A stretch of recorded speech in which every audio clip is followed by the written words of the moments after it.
మన హియరింగ్ సిస్టంలో కాక్లియా అనే స్ట్రక్చర్ ఉంటుంది. దాని లోపల మిలియన్స్ ఆఫ్ హెయిర్ సెల్స్ ఉంటాయి. అంటే చాలా లక్షలలో చిన్న వెంట్రుకల్ లాంటివి ఉంటాయి. అవి మనం బయట నుంచి వచ్చే సౌండ్ డిఫరెంట్ ఫ్రీక్వెన్సీస్ లో డిస్ట్రిబ్యూట్ చేయడానికి హెల్ప్ఫుల్ గా ఉంటుంది. అంటే ఒక పియానోలో ఎలా అయితే డిఫరెంట్ కీస్ ఉంటాయి, ఒక్కొక్క కీ డిఫరెంట్ సౌండ్స్ ప్రొడ్యూస్ చేస్తుంది. అలా మన చెవి లోపల ఇన్నర్ ఇయర్ లోపల కూడా హెయిర్ సెల్స్ ఉంటాయి. ఆ ఈచ్ హెయిర్ సెల్స్ అంటే ఈచ్ రీజన్ లో ఉన్న హెయిర్ సెల్స్ ఒక్కొక్క ఫ్రీక్వెన్సీకి రెస్పాన్సిబుల్. ఏదన్నా ఒక ఫ్రీక్వెన్సీ సరిగ్గా వర్క్ చేయకపోయినా ఆ పర్టికులర్ హెయిర్ సెల్స్ అనేవి ఇంటర్నల్ గా కొన్ని సౌండ్స్ ప్రొడ్యూస్ చేస్తాయి. దాని వల్ల మనకు టినిటస్ లాగా అనిపిస్తుంది. సో దీనికి కారణాలు ఏంటి? ఈ హెయిర్ సెల్స్ ఎందుకు డ్యామేజ్ అవుతాయి? హెడ్ ఫోన్స్ ఎక్కువ యూజ్ చేయడం ఆర్ మొబైల్ ఫోన్ రేడియేషన్ వల్ల, లేదంటే కొంతమంది ఇండస్ట్రీస్ లో వర్క్ చేస్తారు. ఆ ఇండస్ట్రీస్ లో పర్టికులర్ ఫ్రీక్వెన్సీ సౌండ్స్ ఎక్కువగా ప్రొడ్యూస్ అవుతాయి, లేదంటే హై ఇంటెన్సిటీ 120 డెసిబెల్స్ క్రాస్ అయితే ఈ హెయిర్ సెల్స్ డ్యామేజ్ అయ్యే ఛాన్సెస్ ఉన్నాయి. బియాండ్ 120 డెసిబెల్స్ సౌండ్ అనేది కొంత పీరియడ్ వరకు ప్రొడ్యూస్ అయినా కానీ ఈ హెయిర్ సెల్స్ డ్యామేజ్ అయిపోయి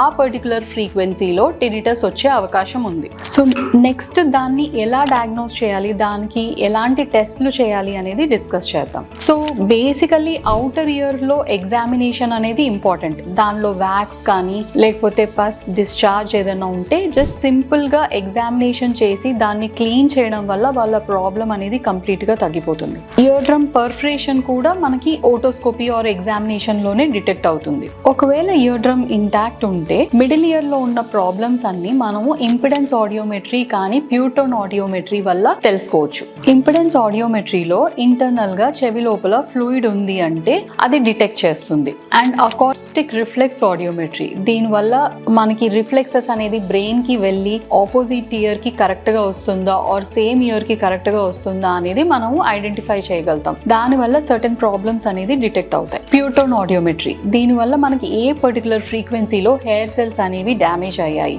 అనేది మనం తెలుసుకోవచ్చు.